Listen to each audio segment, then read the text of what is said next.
footsteps in unseen ways. This first reflection, it's not in vain.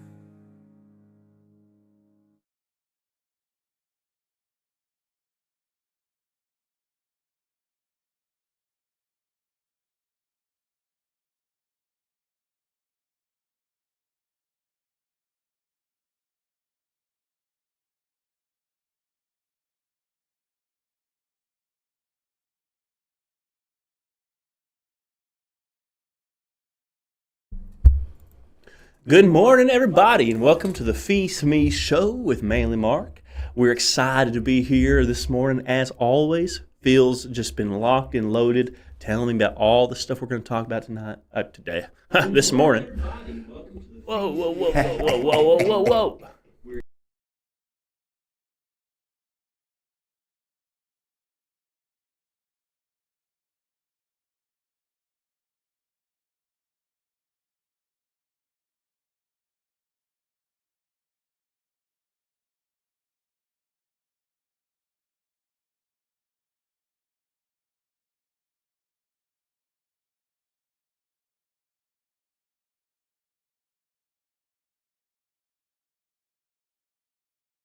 We should be okay now.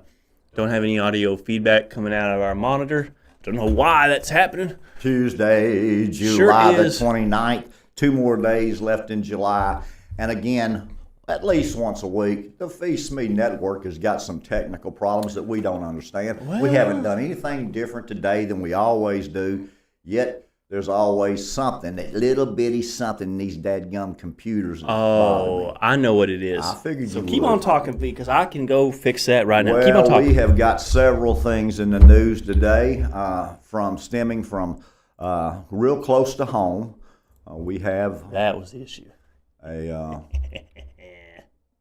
we have a Devil's Den State Park, one of Mark's favorite places to hike. Had a couple that lived in Prairie Grove, Arkansas, was out hiking on a very popular trail. Husband, wife, and 2 children assaulted in broad daylight, 1 stabbed, both missing, and the 2 girls now are with relatives in Arkansas, and there's a nationwide manhunt. Oh, so they still hadn't found the guy, huh? They still haven't found the guy. I tell you, that spooks me out because, I've been on that trail 100 times. No, I say 100 times. I've actually only been on the trail once. But just the idea that such a popular trail, that, the idea is like, okay, well, what if I would have said to my family, hey, let's go out on a hike. Let's go to Devil's Den. I mean, I probably would have had a knife on me, right? Right. But I probably wouldn't have had a piece. I probably wouldn't have had a gun. I wouldn't have thought, but just, going hiking. I'm bringing my stick. You hadn't seen my stick, but it's as tall as I am, got a big old knob on the end. Yeah, I know I could have fought a guy with a knife with that just because, like I said, it's 6 feet long. So it could have kept him at reach, give him a good whack, or I had my knife. And so it makes me wonder, it's just terrifying to think, hey, family, let's go out on a nice hike this morning. It's a beautiful day on the weekend. And the next thing you know, but it makes me wonder, did the guy come crazy out of the trees and stab? Like just, because if you're not thinking about it, it takes me a second to unbuckle that knife. And I think there were 2, a man and his wife, and 2 children. Yeah, 2 children. So you're figuring that there's 4 of them and only 1 of him. Right, but it just makes me wonder, did he come out and give a monologue, then start stabbing, or come out, do a little chit-chat, then start stabbing? Or did he just come out wildly stabbing? Because I don't know. But 90% of people can't fight. Well, I don't think it matters about fight, but I just mean, even if I don't know how to fight with a knife, if I have time to get my knife, that man, I don't know how deranged he is, but if he's clearly smart enough to evade capture for this long, I guess.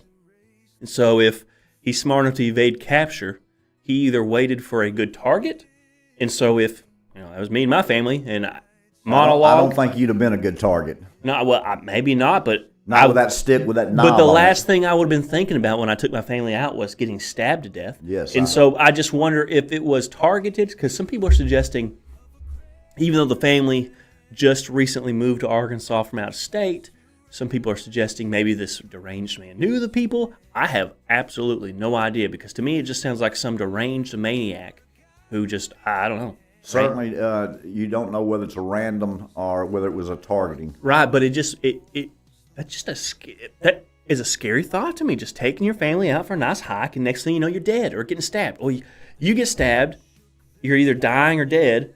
Your wife runs back to the car with your kids, puts them in the car, then comes back to check on you, and then the guy kills you. That's what happened.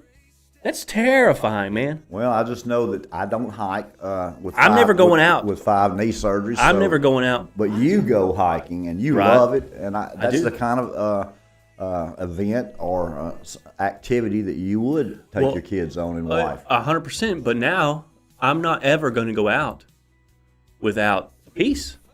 If some guy comes wildly screaming, the last thing he's going to expect is.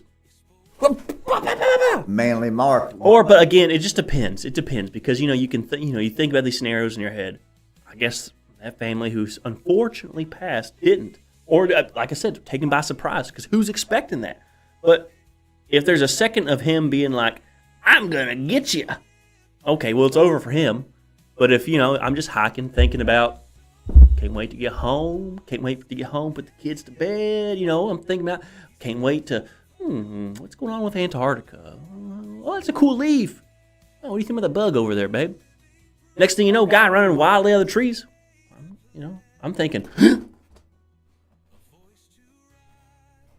it takes that long, am I dead? Am I stabbed? I don't know. That's just a scary I don't thing. think you're an easy target with a 6-foot stick with a knob on it, a knife, and from now on a piece. So, but the crazy deranged people don't know that. Well, speaking of crazy deranged people, you got a man named Shane Tamur, 27 years old from New York. Okay, are you talking about a woman? Okay, shoots 4 people. A woman did that? No, a man. Oh, well, you said she. Shane Tamura. Oh, maybe I thought you said she. Okay. Shane. Well, what was the last name? Tamura. No, say it. Tamuro. So I have no idea, but was he born in America? I don't have any idea either, but he was a casino security guard with a mental illness background, had a note in his pocket that said he wanted him to study his brain for CTE, and that he was had a mental illness history. Okay, so something like this probably wasn't motivated by religion. Who knows? I just know he's in a skyscraper in New York shooting folks. Well, I have no idea. I saw that happening last night, but if you're talking about the CTE, PTSD kind of thing, it sounds like he had a long history of problems that no one would listen to, no one would help or address. They're listening now. They are listening But now. again, I don't know enough about it to actually say. A high school football player, but actually mentioned the NFL in his note, along with his. Why? He wanted his brain to be studied for CTE. Oh, sure. But he did not. He did not play in the NFL. He played high school football. But people in the obviously had a NFL dream. have the CTD or whatever, CTE. So Yes. yeah. Yeah. So again, between Arkansas, which is Devil's Den is 50 miles from here. Well, that's not a long drive down a back road from my place. And so, you're talking from 50 miles from here to the skyscrapers in New York City. We have several problems. But I will say Devil's Den is where I heard the Bigfoot. So whether it's something spooky going on with the land and its effect on people, or maybe some crazy, I can't imagine just waking up and saying, I'm going to Devil's Den. I'm going to wait behind a tree, wait for someone to stab. It's crazy. You've got to, what's in between people's ears in that mind would surprise a whole lot of people. Well, yeah. Because the only frame of reference I have is what's between my ears. So it's just like, I might think I'm gonna think about beating that guy up. Or I'm gonna think about stabbing that guy. But to actually make myself think, oh well, you're not stabbing anybody and you're no. not beating anybody up. What Mark does is poke them in the eyes. Well, if you can't see, you can't fight. That's the key. Well, no, it's not. It's not so much a you can't see, you can't fight. It's I want you to wake up every day for the rest of your life and think, I shouldn't have messed with that guy. I'm not big. I'm not. I'm kind of lanky. I'm not that tough. I'm not that strong. I'm not that quick. Like, I'm fast, but I'm not a quick fast, as in it takes, some people have that. Quick twitch muscles. Well, it's quick twitch muscles, right? I'm not a quick twitch muscle guy. So, it takes I don't know. Whereas, like, I couldn't win a 110-meter dash, probably. I need maybe 200 meters. But, I mean, again, I'm not that fast. I'm just saying it takes me a minute to build up that momentum. I'm an endurance guy.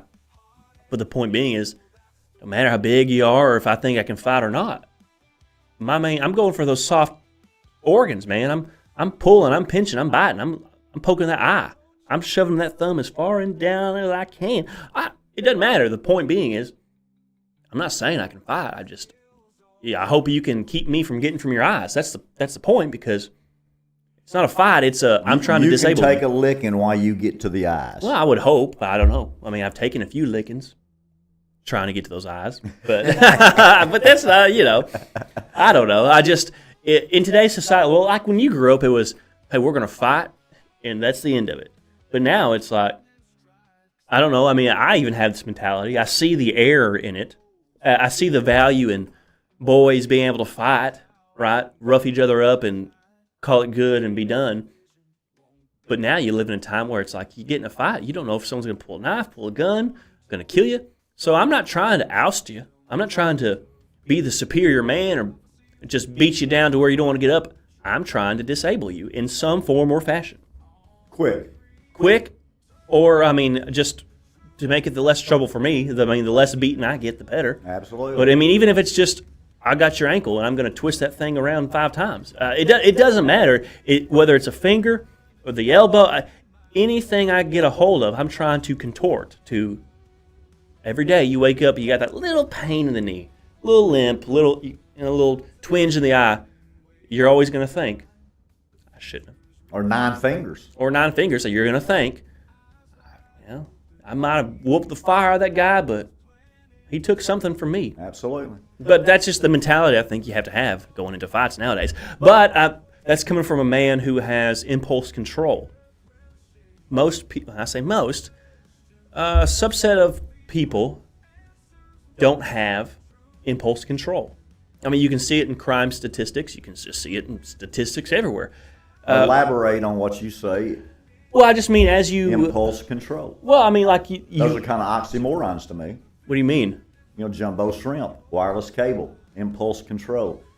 Controlling your impulses? Yes. Well, it means like, how many times have you thought, I could just kill this guy right now, but then you didn't? Yeah, right. That's controlling your impulse. Right. So, I guess the point I'm making, or where I'm taking it, is they've done studies out of prisons where they measure the IQ of these prisoners, and they've correlated essentially that the lower the IQ, the less impulse control these people have. And it's been so long since I've read the study, I can't pick out these key words of, I don't know, psychology, but even like empathy, in the sense of, well, okay, they're a murderer and they killed someone's son, killed a man. Well, how do you think his mama felt? Well, I don't know. I don't care how his mama felt. I don't know. Okay, the point being is, after they measure the IQ, his IQ's so low, he doesn't have the mental capacity to, mental map or project. Feel empathy? Well, if you say feel empathy, he could feel empathy, I'm sure, but it's how you relate things. Like, if I was to think I'm going to kill Phee, well, Fee's someone's son, and his mother is going to feel real bad that his son's dead. How would my mom feel if I was dead? I'm not into that. That's not that. That just makes me feel yucky. Because I can think about the effects of my actions. It's like chess pieces. You're thinking 5 moves ahead. I don't know what you call it, and not that I think 5 moves ahead in anything, but I'm just simply saying the concept is like, if you have such a low IQ, you can't think second or third order effects. If I kill this man, this is going to happen. This is going to affect this. This is going to affect that. You simply, I could just kill this man, and you act. And I mean, I should show you these prison studies. Out of rage? Out of rage, but emotional intelligence, you're right. But it's directly correlated with IQ. And I mean, even in, I can't remember the specific years, but in American history, they had to, I'm trying to think of the terms to use. They had to lower the threshold of IQ of what they considered mentally the standard. Mentally retarded, or mentally incapacitated, or mentally deficient. These words, because there were subsets of the population who just could not pass or reach these numbers. And That's probably 50 and below, or oh no, I think it was like 70 was mentally retarded, but then they had to like raise it to 80 because, or it was actually 8 below 80 is mentally retarded, but then a subset of the population couldn't get 80 or weren't 80, so that caused outrage. And because it essentially is who defines intelligence, who's the moral standard on that. When you get into topics like that, it becomes kind of obscure because science would say, well, you can accurately measure intelligence or IQ, whatever that actually means.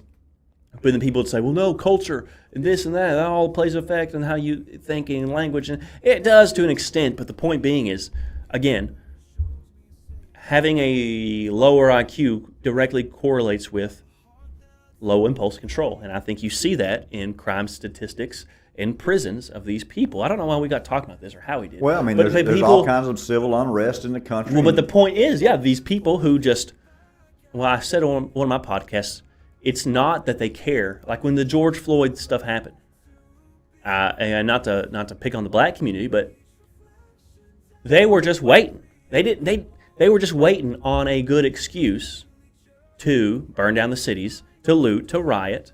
Okay, and that doesn't just apply to the African American community. It applies to any community that's like this. We're just waiting for an excuse to go wild. Yep. And George Floyd, it doesn't matter if it's George Floyd. It doesn't matter if they put Obama in prison. Woo-wee, we got an excuse to go to Target and get in that TV. And because there's going to be 100 other folks doing it, so it don't matter. Absolutely. And so the herd mentality. But they were already predisposed to commit these crimes. They weren't, but they were looking for an excuse. Now, do I think that directly correlates with the IQ and the low impulse control? In a sense, yes. But also, I mean, you have affluent people with high IQs who will take advantage of opportunities like that too. And are serial killers. And who are serial killers. Yes. Yeah, you got the high IQ white male serial killers, and then you have the, I think the term now is the emotionally disabled that with the low IQs, and I can certainly see. But I mean, that all makes sense, doesn't it? It does make perfect sense to me.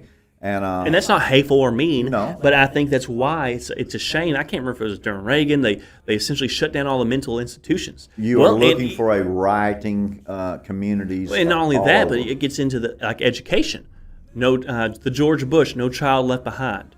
Okay, so now you have every child held back so that one child who shouldn't even be there isn't left behind. I think that is the most detestable thing ever. My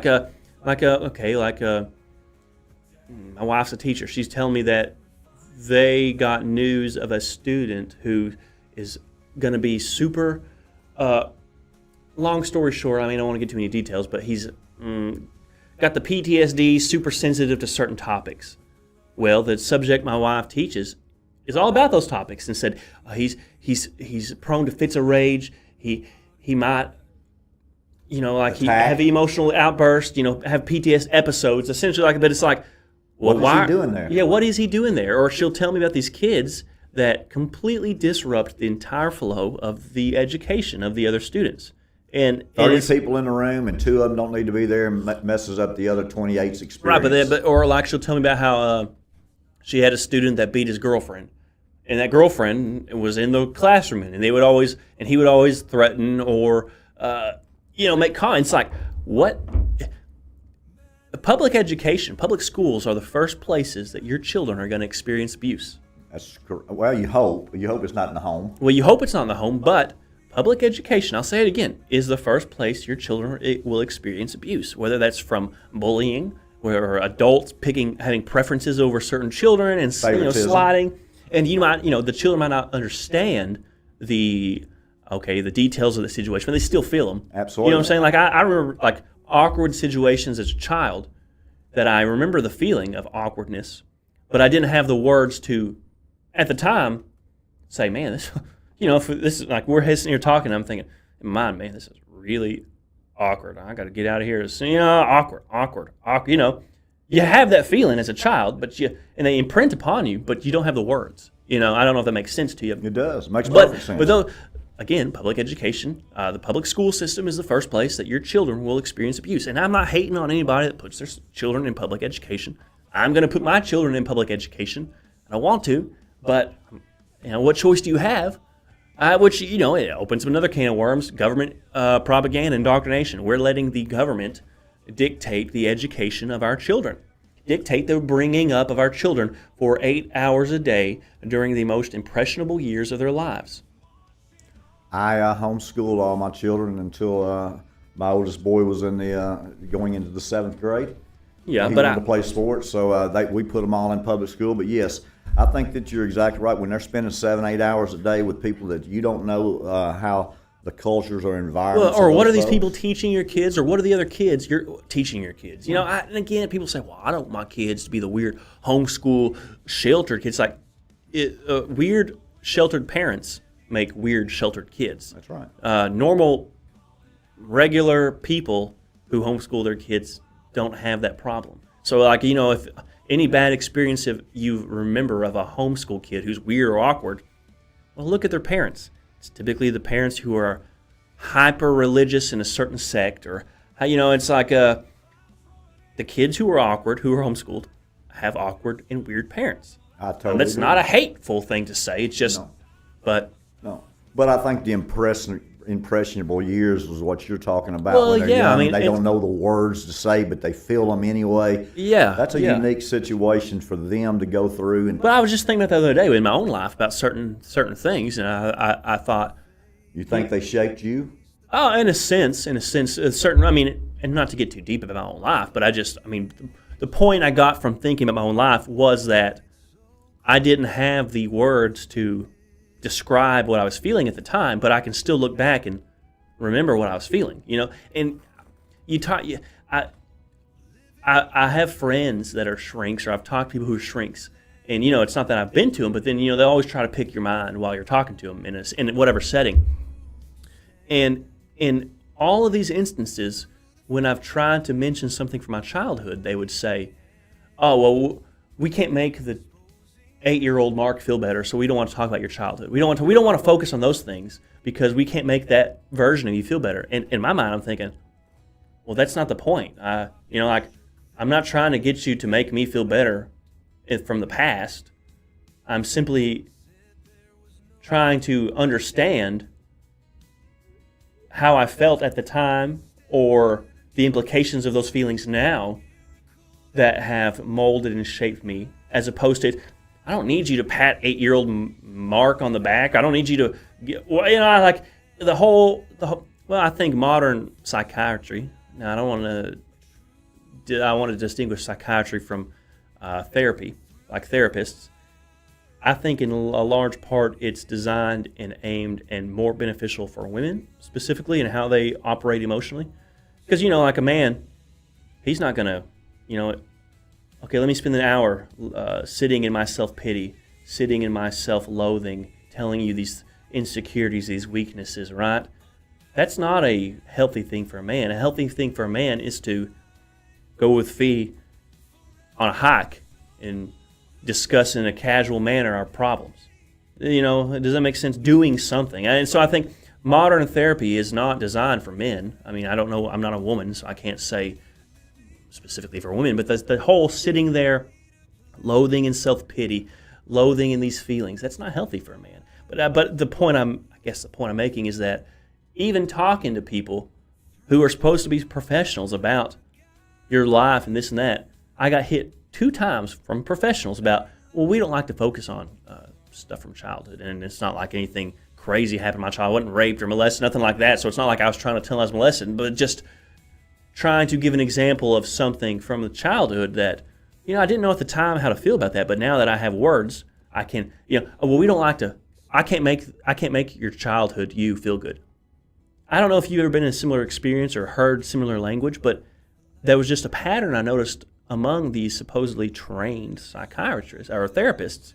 And maybe I'm just a crazy person, or maybe I'm just different, and maybe I can't benefit from that because the whole time I'm in it, I'm trying to identify the box that they're trying to put me in, or I'm trying to identify they're asking me these questions for what purpose? What are they really trying to get to? I can't fall into the rhythm of honestly hearing and answering, because the whole time I'm thinking, well, if you would just ask me what you actually want to know, I would just tell you. But now you're trying to do it in a way that's, formulaic, but I can't get caught up in that because I'm trying to identify it. And here I am on a soapbox for 15 minutes. The field of psychiatry is you talk about subjective. that. It is so subjective. Psychiatrists are they're the number one of any profession on a suicide. They're number one when it comes to drug and alcohol abuse. You've got to be a really unique. I studied most of Freud's stuff by the time I was in the 5th grade. I love abnormal psych. I love everything about the relationships and the studies of it. And I can tell you that Freud, almost everything he said was wrong. But his stuff's still interesting. Like Freud. I'm drawing blank, but there's several other people like that come to mind, like Freud and give me some more big names in that field. I don't like to talk about that field because I don't enjoy those people getting any publicity whatsoever. Well, but there was a guy specifically, and maybe this guy based himself off Freud. And I don't even know that much about Freud. Was he the crazy hair guy? Yeah. Who said God is dead? Well, but I think that is actually taken out of context too, because I think he's labeled as what's the word? It's a word I always read, but nihilicist. Mm-hmm. Nihilicist. Would you agree he's described or attributed with just nihilism? God's dead. Nothing matters. But I think if you take a deeper look into his life and his works, and he's a crazy person, of course, I think the whole God is dead was more of a not what he thinks or is proclaiming, but I could just be completely mindset. Well, a mindset, but a mindset that society's taken, in that he's saying God's dead because that's how everyone acts. Now, again, I haven't thought about Freud in a million years, but there was another guy specifically who, I don't know, followed in his footsteps or just after his time or whatever, who specifically talked about working with the shadow self. You know what I'm talking about? Or have you dipped in those ideas? Or talked about specifically archetypes, how there's archetypal symbols that permeate humanity, in the sense of these symbols and signs pop up in the consciousness of humanity.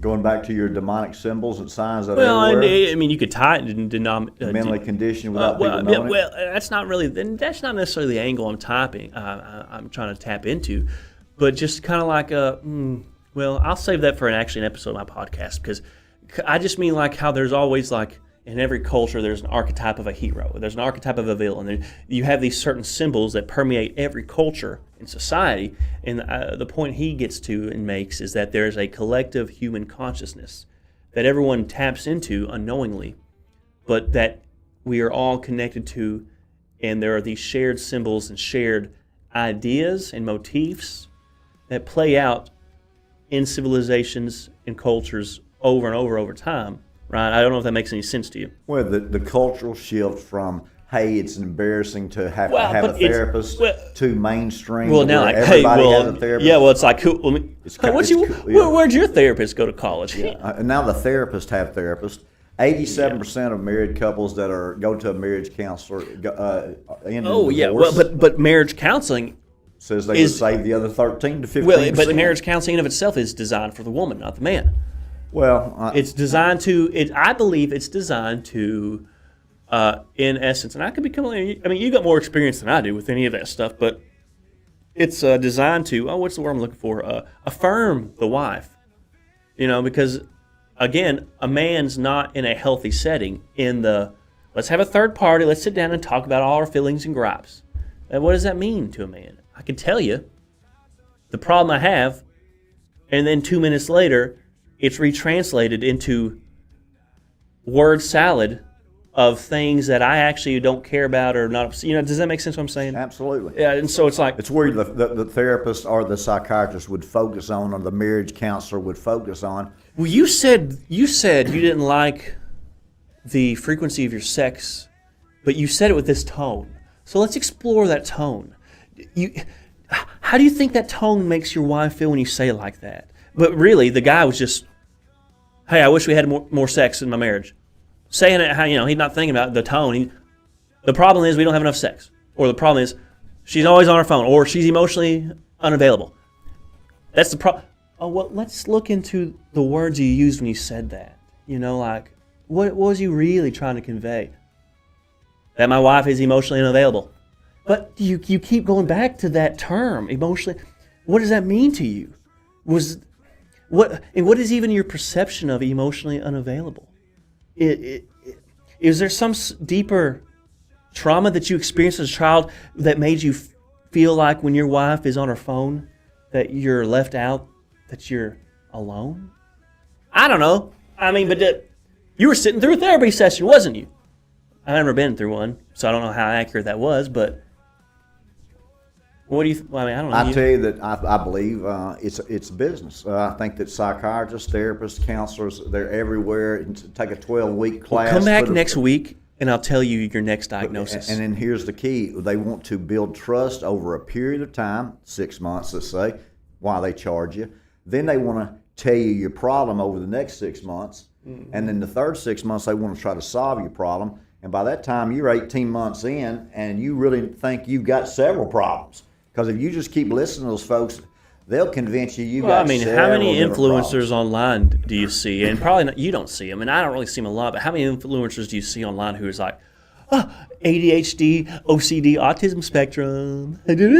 Oh, you're running a fully functional business, being a social media influencer, but you have a debilitating OCD, autism, and ADHD.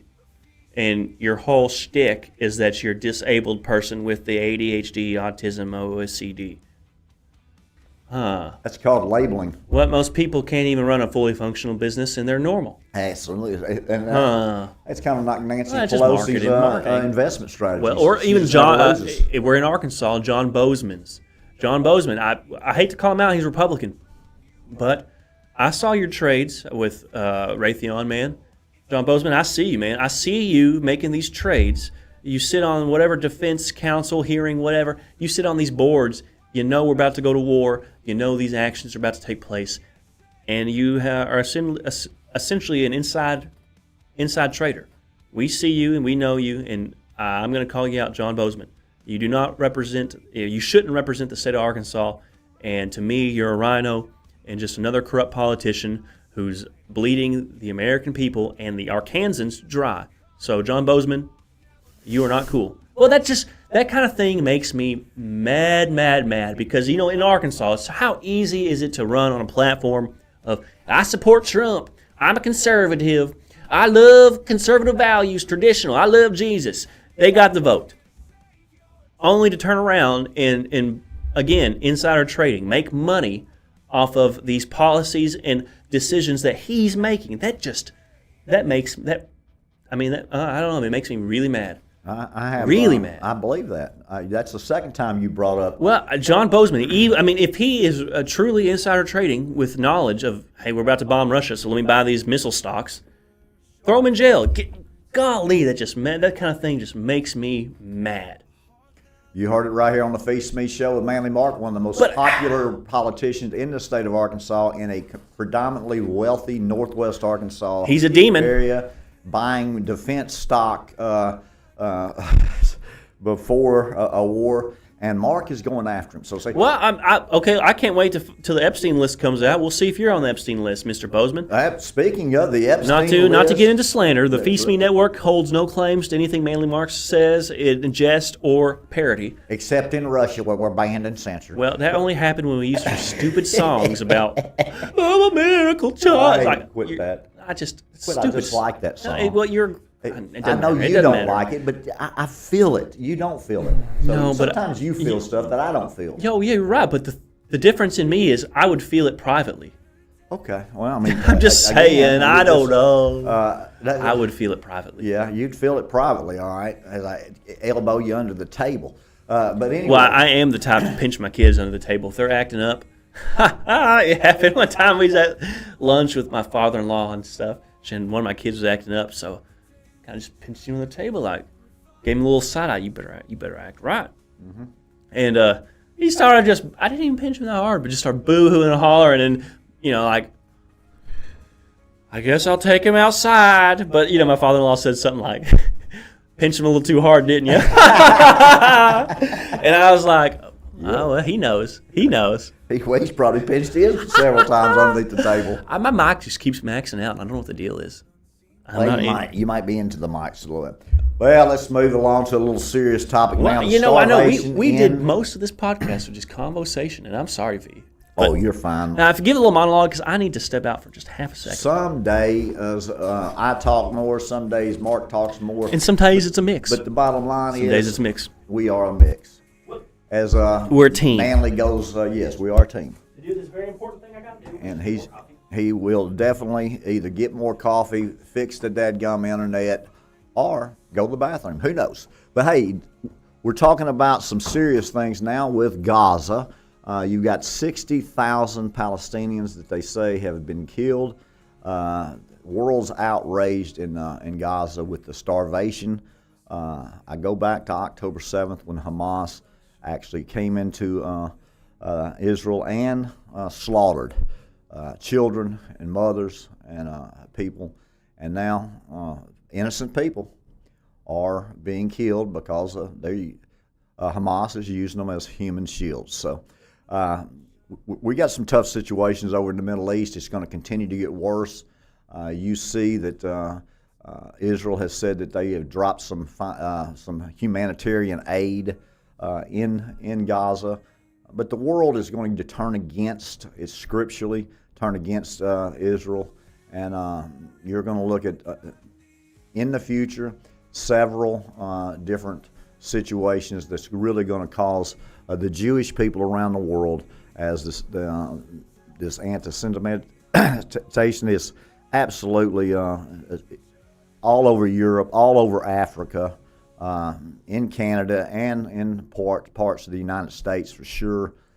It is going to get rough, and what you're finding now is the whole world is coming down in the Gaza. They're going to end up recognizing a Palestinian state. Germany, France, Saudi Arabia, and the UK are meeting and trying to put together a two-state solution draft. They think that they will be recognizing the Palestinian state by September. It's by September, huh? And that is the fall, I believe. Oh, the fall. So do you think things would actually kick off kinetically with some sort of kinetic war if that happened? Because, just because if the two-state solution happens in the fall, does that mean, okay, so in your vision, two-state solution, then war immediately after? I never saw the two-state solution. I have no idea which comes first, that World War III or the two-state solution. I will stand fast and say that I believe World War III will happen before they sign anything without a two-state solution. So then World War III would have everybody now thinks it'll be the two-state solution. I will stay and say that I believe, because I saw World War III in my vision, I did not see a two-state solution, although it's biblical and it will happen. What, the two-state solution or the peace plan? The peace plan, two-state solution will happen. Okay. And because that's the 7 years. Which is surprising, because I really thought they would not do a two-state solution. I just thought they'd say, sorry, Palestinians, you got to go to Egypt, or you got to go to Europe, or you got to go to America. Unfortunately, wonder why they want that to happen. But I honestly thought when I thought about this, but I honestly thought that there's no way they'll ever do a two-state solution. They'll never get the deal going. They'll just kick those guys out and move Jewish settlers in. But well, the Jewish settlers, some of them are there. The two-state solution will not be about Gaza. And when you say settlers, yeah, I don't actually know what that means. So you're saying, okay, I'm a Jew in Israel, or an Israeli, and I say, is this in the West Bank? You said, yeah. Let's go buy some property in the West Bank. We just buy property and show up. But is the idea that it's supposed to be a separate country, and so technically they're moving and buying property into another country, but still acting as if they're not in another country? Is that the? Think of it this way: if you think about Baptist and Methodist, the audacity. Yeah. If there are certain sects in Israel One of them is a very fundamentally sect that they are in outside the West Bank. They have very strict cultures. Which one is that? And they will Ultra be Orthodox or Orthodox? I don't know which one it is because I've read so many of them. I don't want to give you bad Or information. Hasidic. But these folks live there. They will continue to be able to live there as settlers, although it will be a Palestinian state. Well, but would they then be a part of the Palestinian state? They will be allowed Or would they still to pay taxes to Israel? I don't have any idea who's paying taxes to where. Well, I just mean that's just a foreign concept in modern times in the sense of, okay, say I was a Native American and I have this little piece of land and all the white folks come over and they say, well, we're making America, but you can still have your little spot right here and we'll just call that. Grandfathered in? Yeah, is that kind of the deal? Well, I mean, if you look at it this way, I live 3 miles from the Oklahoma border. If Oklahoma says we're going to annex 5 miles of the Arkansas border, and you're now going to be in Oklahoma, but the people that have already lived there and bought land there, they can stay there and they continue to be Arkansans. Okay. So these folks have lived in this area. It seems like a recipe for disaster. Well, I don't think so. Because they get along well. They're not disruptive. Okay, well, I was about to say, because it not corrupt. kind of ties into. Oh, it's not about being corrupt. I just mean it's kind of like the problem in America, in the sense of you have literal communities where they don't speak English, right? There's no assimilation in the sense of, are they going to have literal little Israels inside of the Palestinian state, if that makes sense? Or I had a good example, but the point being is, okay, in 200 years, is that going to be just Israel continuing to encroach upon the Palestinian state? Does that make sense what I'm saying? It's kind of like if we, like I said, if my little plot of land gets grandfathered into America because the white men came over, and then I have kids, and they have kids, and they want land, do they become Americans? Right? Or is this just one little spot going to be a little piece of Israel or a little piece of Native American spot forever? It's going to be a Palestinian state Does that make allows sense? Jewish settlers Well, to but does stay that make there. sense what I'm saying? Yes, but I don't know the culture of who's going to pay taxes. And I'm not arguing one side or the other. I'm just trying to understand. Well, the Palestinians, the two-state solution, they will recognize Palestine as a state. Well, because I think you even. But they're not going to move the Jewish territory people out of there. Sure, because I think you had a similar problem with the Russia-Ukraine thing, in the sense of you had Russia saying, well, there's people in these regions of Ukraine that's butted up against Russia who are culturally, ethnically, linguistically Russian. For all intents and purposes, they're Russian. So they should be living in Russia. Does that make sense? And so, okay, say you have these Jewish settlers. Well, Israel could say, after a time period, you have these people who are ethnically, linguistically, culturally Jewish Israelis living in Palestine, and there's a lot of them. This area should be Palestine, which, again, I'm not saying. It's a 7-year temporary Well, yeah, peace but plan. if I was the king of Israel, I'd say, sorry, folks, get on out of here. This is all Israel. And we're doing greater Israel, because the borders of Israel, as they currently stand, are nothing compared to the borders that Abraham promised. They would have to take pieces of Syria, Iraq, Jordan probably cease to exist, Egypt. It's huge. Yep. The real Israel Yep. is huge, and there's even been pictures taken of Israeli soldiers with a patch on them with the borders of what's called Greater Israel. There's a whole project called the Greater Israel Project, where essentially they're trying to do such a thing. But it's interesting that you see these military people, IDF soldiers, wearing patches with the borders of Greater Israel on their arms. And so is there something deeper going on in that? I would probably say yes, because if Netanyahu views himself as instrumental to bringing about the Messiah, I showed you the video, then Yes, you did. it would stand to reason that they would think that they would have to have the biblical borders of Israel. And I don't see that coming any time in the future. Or if it does, it's going to be swift and it's going to be sudden.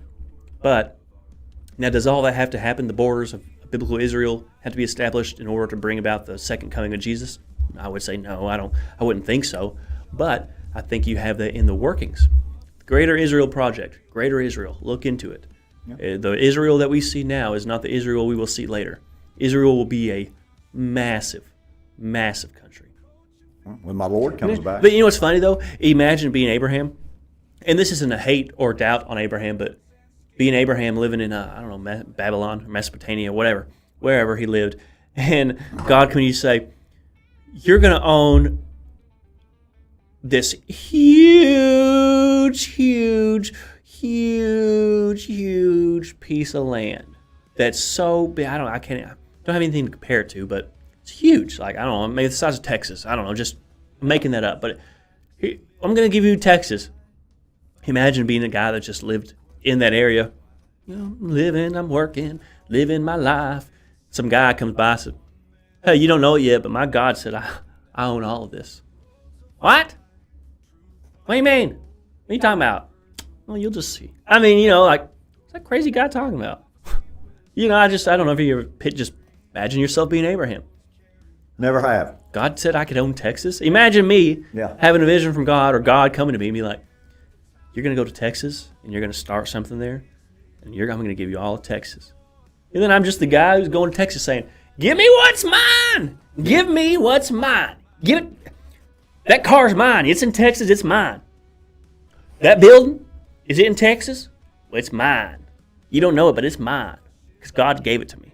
Manly Mark has Abraham in Texas, ladies and gentlemen. No, well, it's just funny to think about what other folks might have thought about that when Abraham was going around saying that. Now, granted, Abraham was the leader of a traveling war band. People don't think about it like this, but like when Pharaoh, the story about how Abraham lied and said Sarah was his sister because Pharaoh thought she was good looking and wanted her. Mm. And then later, it was like, oh, dude, why'd you lie to me? I wouldn't have even cared if you just said she's your wife. But the point being is, you'd think, well, why the Pharaoh of Egypt care about Abraham? I tell him, pee off. Well, Abraham was a very, very wealthy man, a nomadic man with a tribe of, warriors. So it's like, we just think of Abraham walking around being like, hey guys, here I am, I'm Abraham. Oh, it's Abraham and his 6,000 other people with him. So it's like when Abraham came to town, you'd be like, he's the man. Well, I wouldn't even say that, but clearly he was the man enough to get an audience with the Pharaoh or get an audience with whoever. So it's just, I guess to speak to Abraham's status, but again, like you would think of Abraham just wandering around by himself, right? Or just like you and Sarah. Him and Sarah, but it was him and Sarah and all those servants and all those whatever. And so you didn't want to make Abraham mad. I don't think so. Well, no, and again, you had the whole, hey, Abraham, I'm going to bless those who bless you and curse those who curse you, specifically. And so you had that going. But Abraham, I'm just the motif of Abraham just being wandering around by himself with his little family. No, he had a whole caravan, man. He was a nomadic war chief. He wasn't Solomon, but he was Solomon back in the day. Well, I don't know if I'd say that, but there's even a lot of interesting things about Solomon. Some people claim in Kabbalism that he used demons to build the temple. I've actually heard that. Well, and I don't know how much credence to give to that because I know Solomon was. I do not believe it. Well, I think take it with a grain of salt in the sense of if he was the wisest man who ever lived. Well, was he the wisest man who ever lived?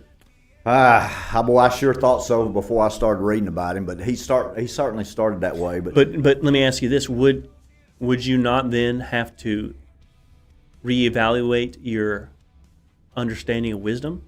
Because like I said, we read about Solomon and think, what an idiot! If that was me, I would have been like, I'm not worshiping these idols. I'm not doing this. I'm not doing that.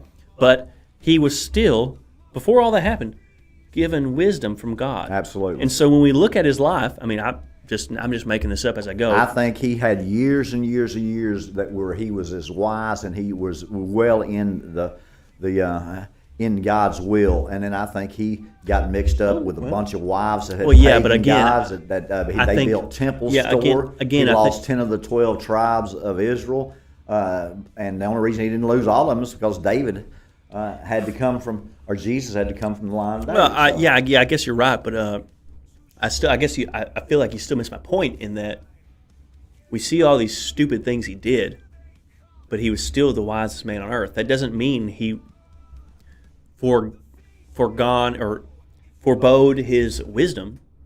I think our understanding of wisdom is incorrect. In the sense of us being unwise, look at Solomon, the wisest man alive, and say, clearly he wasn't wise. Look at him.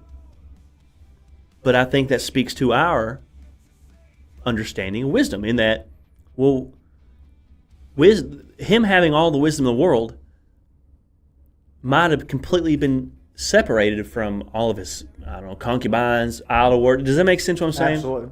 And so it can make that sense, but at the same time, but at the point I'm leading to is even the wisdom of God is vanity to a man. Anointed by God doesn't mean you're not going to make bad decisions. Well, no, I mean that's not a good way to put it. I mean you're right, but again that's too elementary of a way to put it. Well, I'm trying to be elementary with it. Well, I don't know. I think he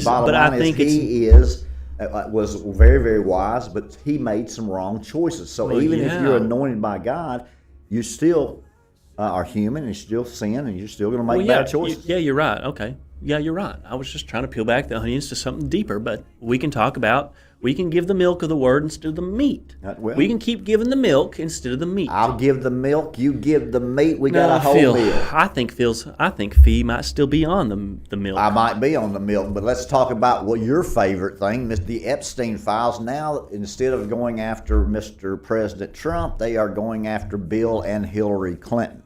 Really? And they have Bill and Hillary Clinton in the crosshairs. Well, who does? So, who? The U.S. House just voted to issue subpoenas for Bill and Hillary Clinton as part of the investigation into Jeffrey Epstein's criminal network and the sealed Maxwell files. Whoa. That alone is explosive, but it doesn't stop there. You've got Comey, you got Loretta Lynch, Eric Holder, you got Garland, Mueller, and others are also on that list. Powerful players that helped build a firewall around Epstein's operations. Now you talk about the Clintons. Bill Clinton is on the flight logs. He took multiple trips aboard Epstein's private jet. His Secret Service agents were sometimes left off the manifest. He has never provided any real explanation.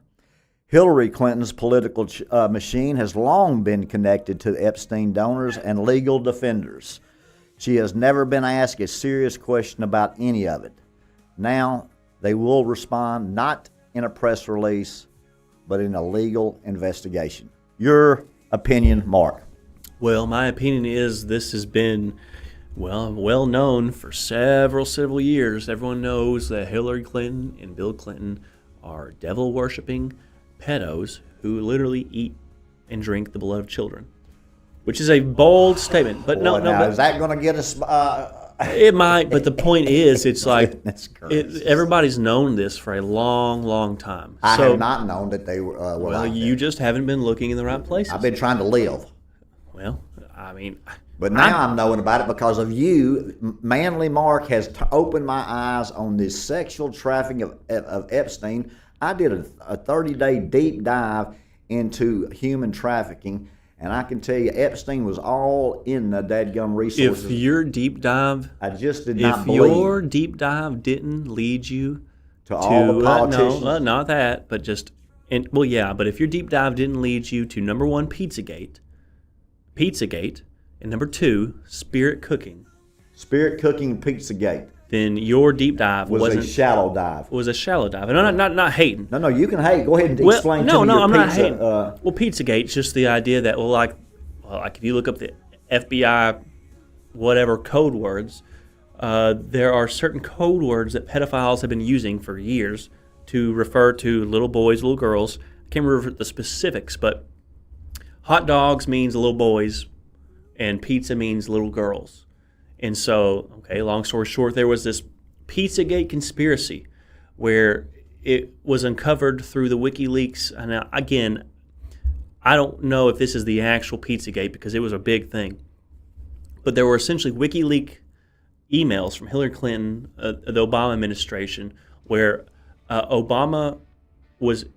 people who were in the Obama administration were emailing each other, and these emails were released, and essentially talking about a private party in which would host probably around 40 people, and Obama used taxpayer money to fly in from Chicago $65,000 worth of pizzas and hot dogs for a pool party, and talked about how the pool would be warm for everybody involved.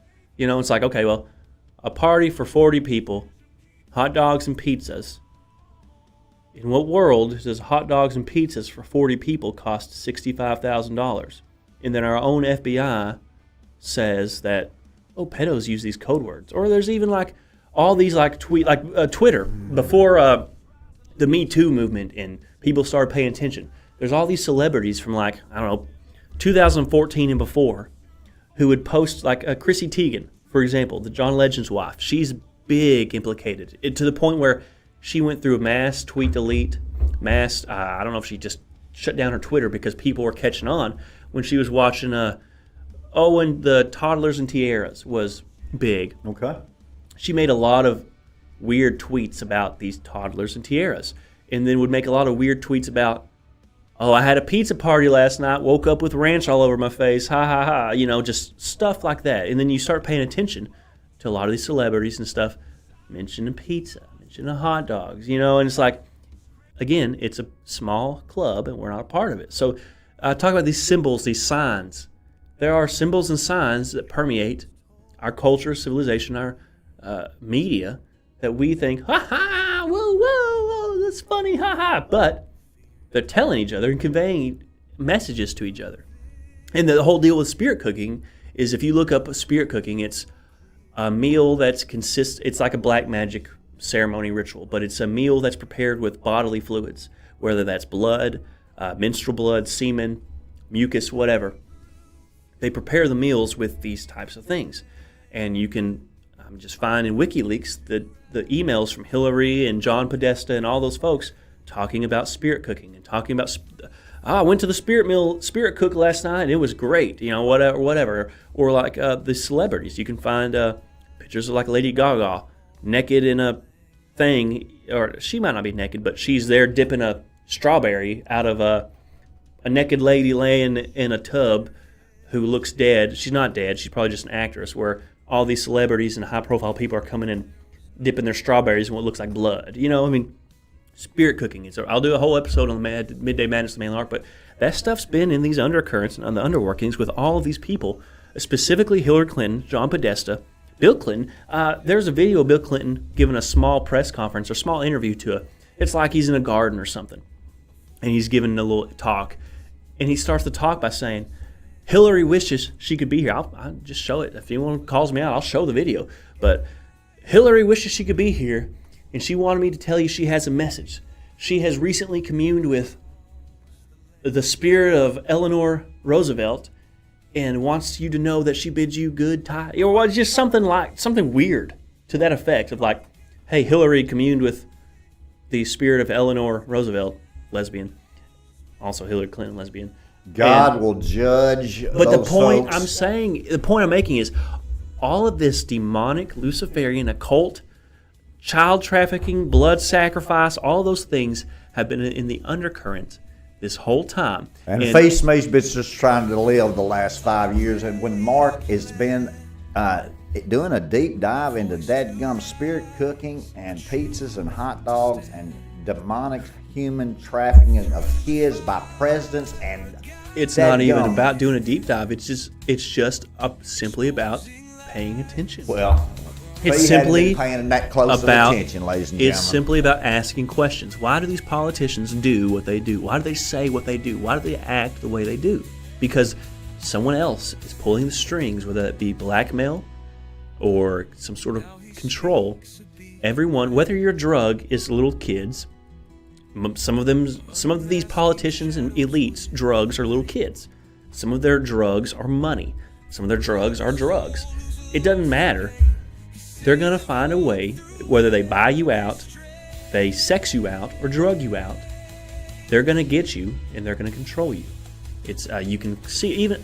Well, they're not going to control Phee Smee or Manly Mark. Thank you guys for but they put tuning a in bullet today to on my the head. Phee Smee Network. And Manly Mark has opened some eyes today, ladies and gentlemen. He'll be back Hopefully. at noon today Hopefully. for Midday Madness with Manly Mark. Tune in. I will be back tonight at 9 p.m. with Night with Phee. Thank you guys for tuning in. We appreciate you. God bless you. And we look forward to seeing you later today.